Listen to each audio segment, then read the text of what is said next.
Today is Wednesday, December 15th. We're detailing new evidence that found the Omicron variant of COVID-19 is different from any other version of the virus. Also, text messages from former President Trump's inner circle that went out during the Capitol riot.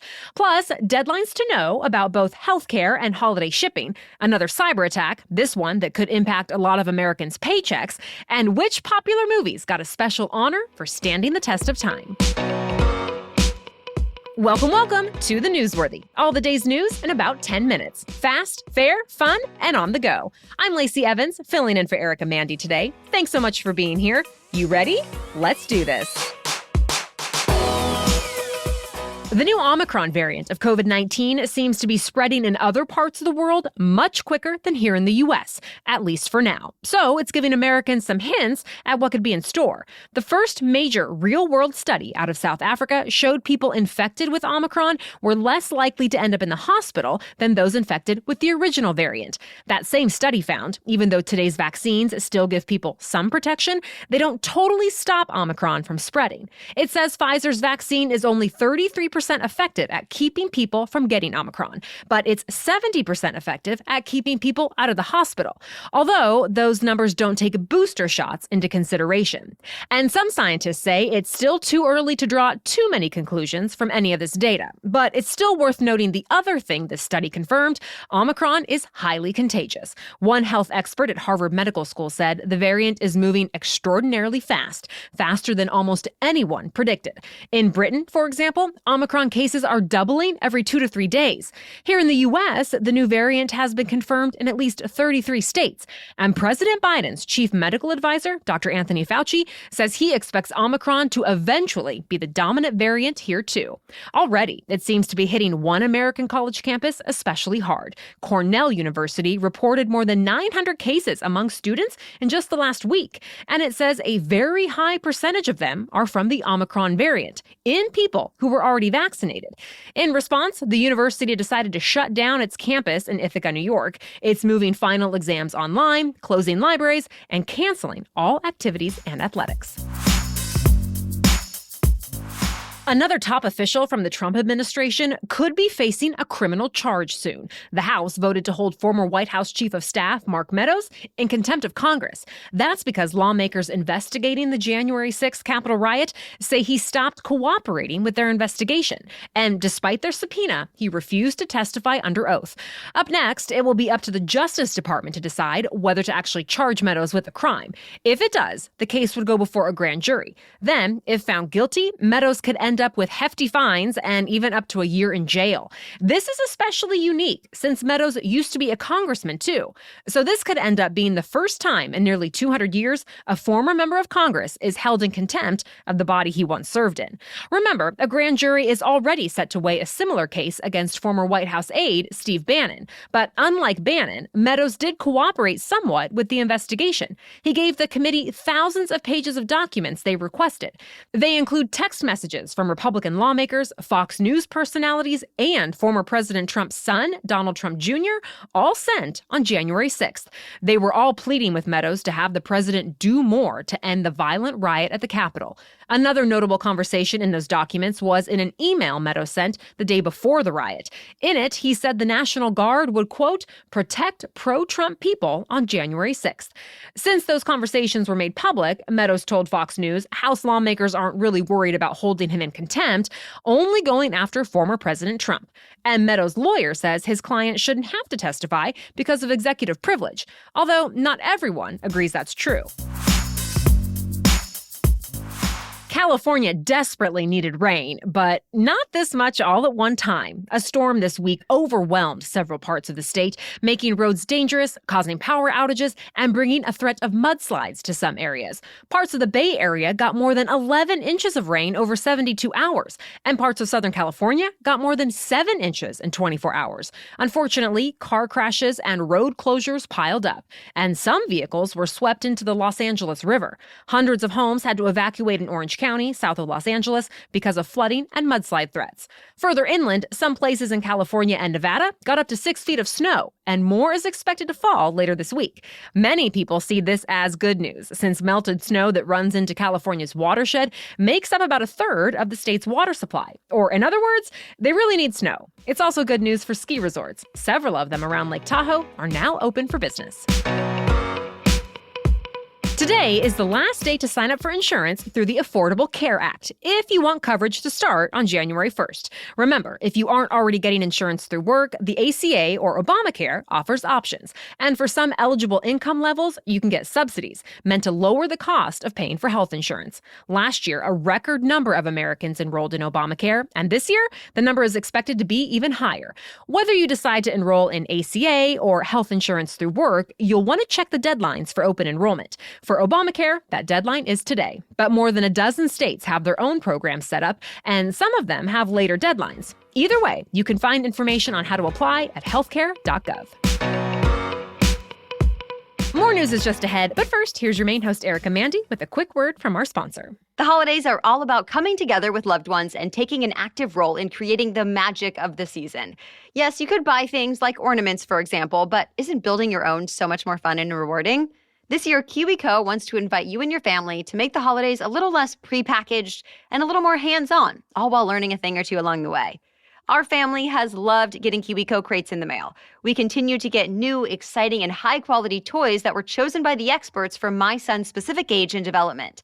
And I already have KiwiCo on my gift list for my niece, who is several years older than my son, and I know she will especially love getting mail that is just for her.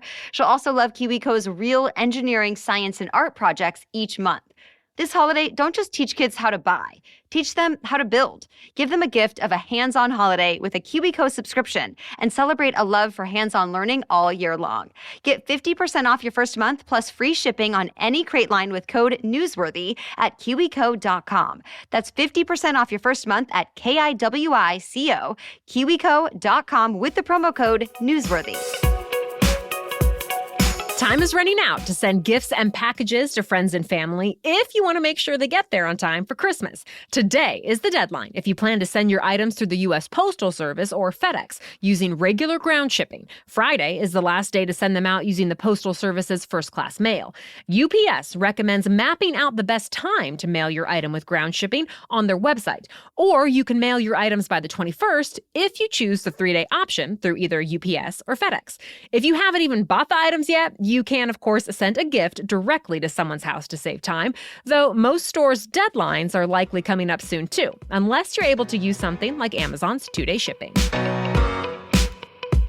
A ransomware attack on one of the largest human resources companies could impact your paycheck. Ultimate Kronos Group, also known as just Kronos, says its systems could be offline for several weeks. Now, companies that rely on the software are scrambling to have their HR needs met in another way.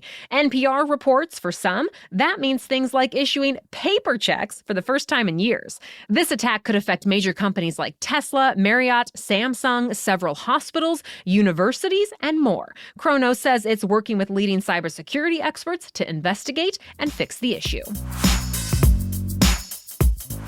The world's largest automaker is joining the electric vehicle bandwagon. Toyota now promises to release 30 electric vehicle models by the end of this decade. It also says by then, battery-powered cars will make up 1/3 of Toyota sales, and its luxury brand, Lexus, will sell only electric vehicles in the U.S., Europe, and China.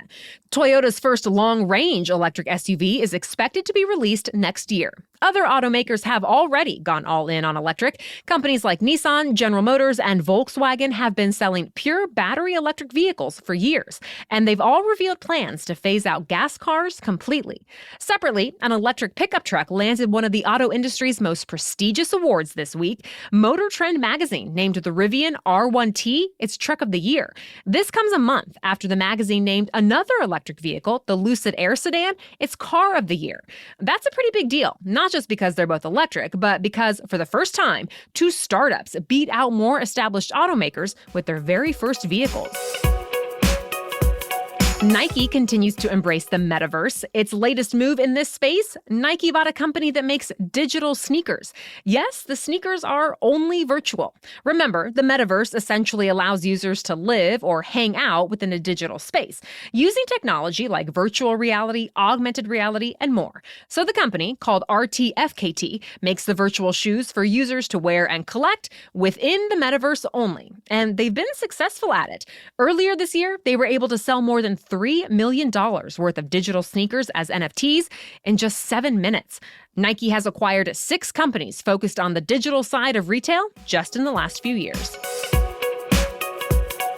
Some classic movies are getting preserved for future generations. The Library of Congress picked 25 movies for the National Film Registry. It does that every year for movies that are culturally, historically, or aesthetically significant. They also have to be at least 10 years old. This year, the films chosen include a Lord of the Rings movie, Fellowship of the Ring, and the Star Wars movie, Return of the Jedi. Others are Pixar's WALL-E, Selena, starring Jennifer Lopez, and Alfred Hitchcock's Strangers on a Train. This Friday, Turner Classic Movies will host a special to screen some of this year's selections. And that's it for the main news today, but it's now time for Work Wednesday, when we break down one interesting career or work-related news story every Wednesday. But first, here's Erica again to thank our sponsor. While we want to believe the holidays are a joyous time, that's not always the case. It can be a difficult season for many people, from just the stress of managing everything holiday-related, to strained family relationships, to missing loved ones no longer with us. Whether it feels big or small, there's no reason you need to deal with it alone. BetterHelp wants to help. BetterHelp will assess your needs and match you with your own licensed professional therapist. They have counselors who are specialized in stress, anxiety, grief, relationships, and much more. And if you're ever not happy with yours, just change counselors anytime until you find the right fit. You always connect in a private online environment. Whether you're texting, talking on the phone, or connecting on a video call, it's secure and confidential and helpful. It's even more affordable than traditional offline counseling, and financial aid is available.